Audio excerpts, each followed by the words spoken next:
The Fisherman and the Giant. Once there was a poor fisherman. He never caught many fish, and so he had no money. On some days he did not catch any fish.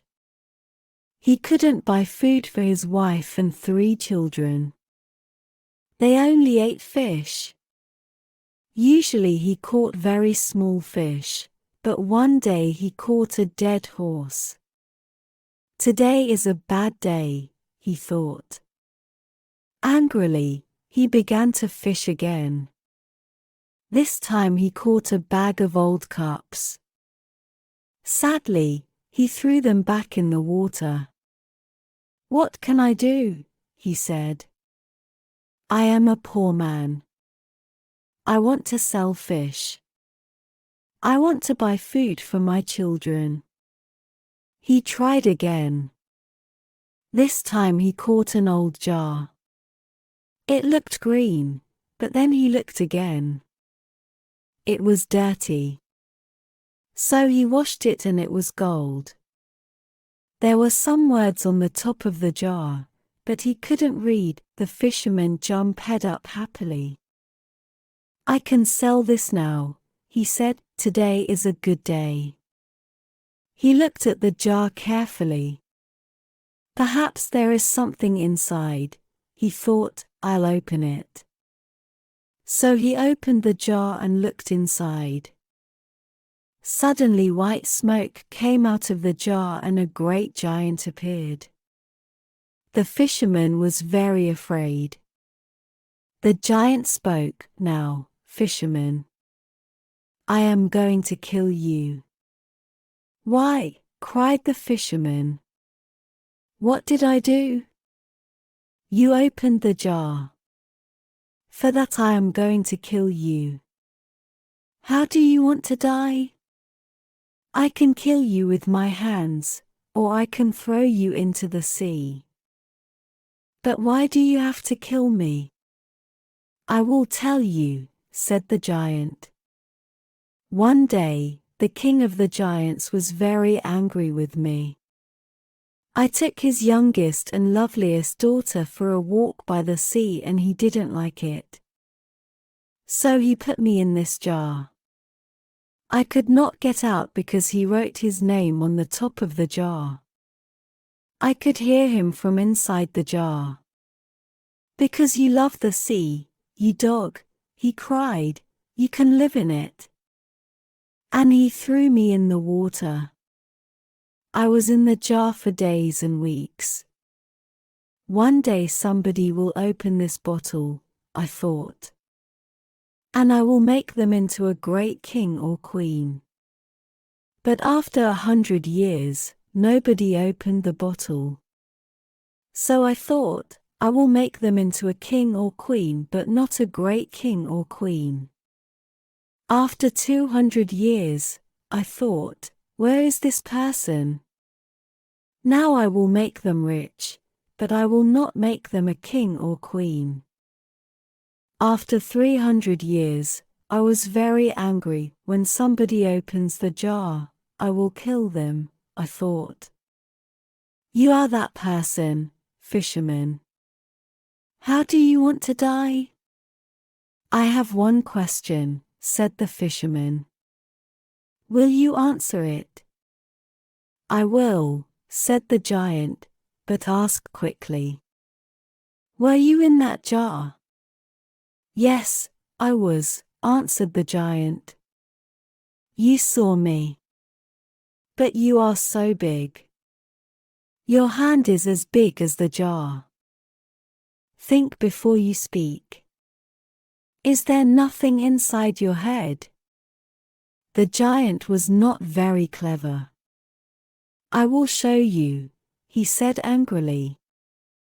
Suddenly he disappeared into white smoke again, and the smoke went inside the jar.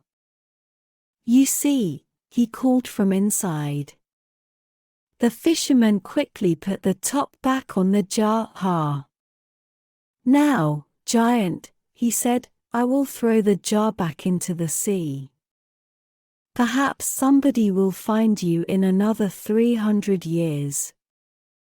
Please open the jar, called the giant. I will make you a rich man. No, you will kill me, answered the fisherman. No, I won't, said the giant. I won't. I'll make you very, very rich. The fisherman thought for a minute. All right, then, he said, and opened the jar. White smoke came out of the jar and the giant appeared again. He quickly threw the jar into the sea. Thank you, he said to the fisherman. I will not forget this, come with me. The fisherman followed the giant round the city walls and over a mountain. There they came to a great blue and gold sea. In the water there were many fish. Now, catch something. I will watch you, said the giant. In no time, the fisherman caught 3 fish, 3 beautiful red, white, and gold fish. Take these fish to your king, said the giant. He will give you a lot of money for them. The giant disappeared, and blue and gold smoke went into the ground. When the king saw the fish, he said to the fisherman, Those are beautiful fish. I will give you gold for them.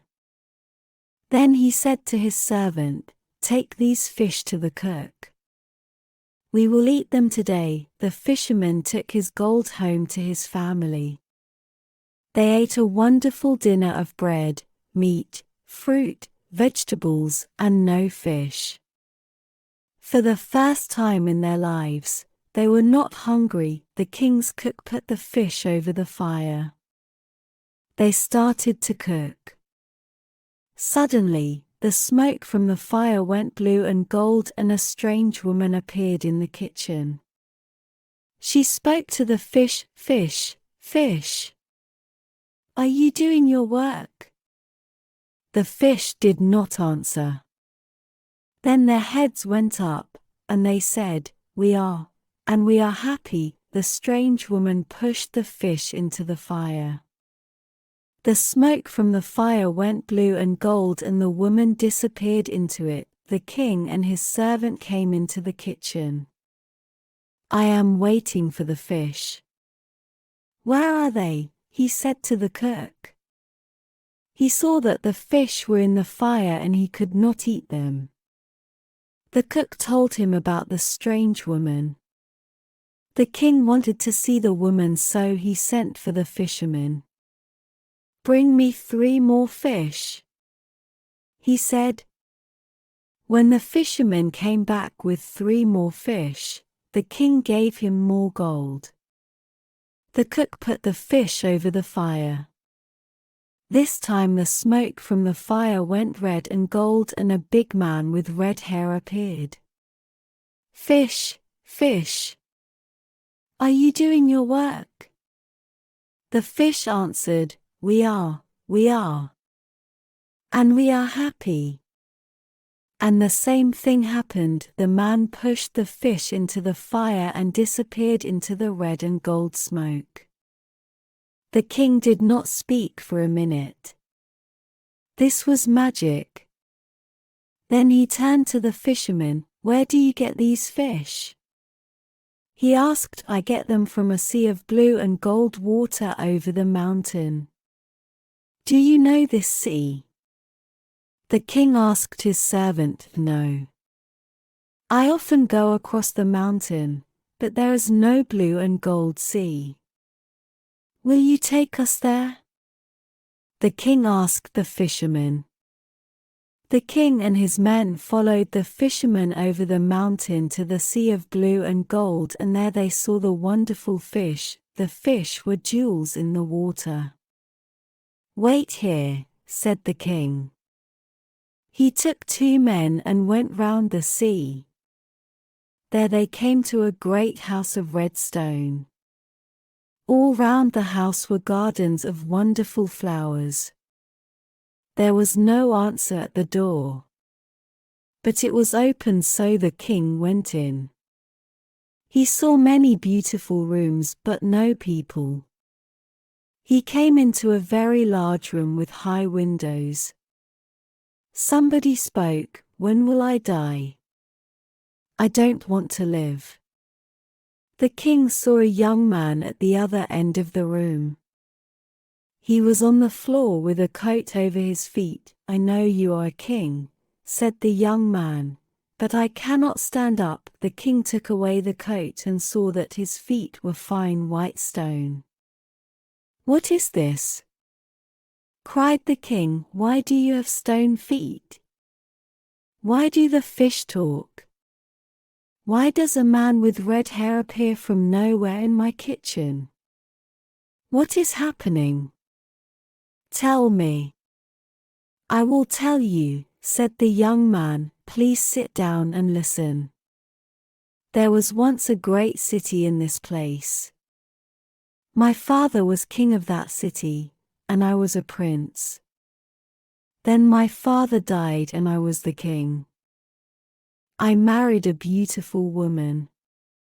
She was my queen, but she did not love me. She loved a servant. When I learnt about him, I wanted to kill that servant. We had a fight. I hurt him, but I didn't kill him. He could not use his legs. My wife was very angry. She can do magic and she changed my feet to white stone. Then I could not use my legs. That was not the end of it.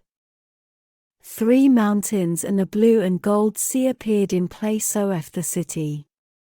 She changed the men and women of the city into fish. There is a little house of white stone in the garden of this house.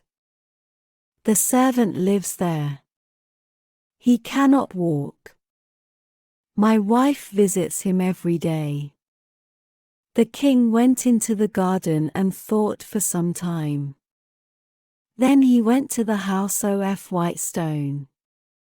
He found the servant inside and killed him. He put the servant under the bed and then climbed onto it.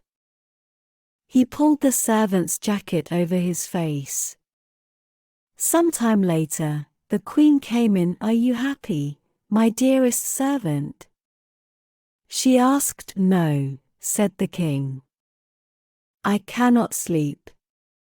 Somebody is crying. The young king is crying because of his stone feet." The queen went to the young king and threw some magic water over his feet. He stood up and walked. Then she came back to the house of white stone. "And I cannot sleep," the king said, "because the men and women of the city cry at night. They do not want to be fish." So the queen went to the blue and gold sea. She said some magic words. A great city appeared all round her. Men and women ran happily through the streets and in and out of the houses. Then the queen came back to the house of white stone. "Are you happy now, my dear servant?" She asked. "Yes, my love," he said. "Come near me." She came near him. "Come nearer. I want to put my arms round you." She came nearer his bed. He put his arms round her. In one hand he had a knife, and he killed her. He went back to the young king. "Your queen is dead. The city and its people are living." The older king and the young king were friends after that. One city helped the other city. But nobody ate fish again. The fisherman and his family were happy. The 2 kings sent them gold and beautiful things. They were never hungry again. The end.